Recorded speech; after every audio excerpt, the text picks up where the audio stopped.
Hey guys, this is Dr. Hub. In case you haven't subscribed, please do subscribe for updates. Chromatography and the types. So first is the paper chromatography.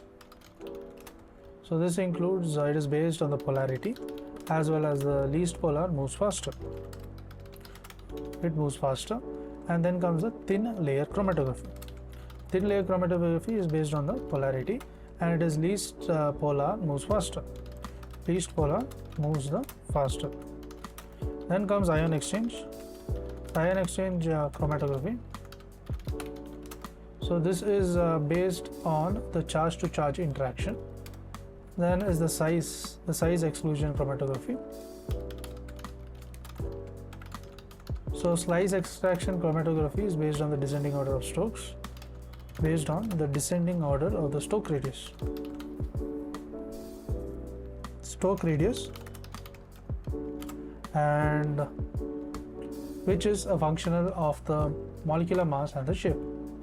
So molecular mass and the shape. Then is affinity chromatography. Affinity chromatography is based on the specific ligand grinding properties.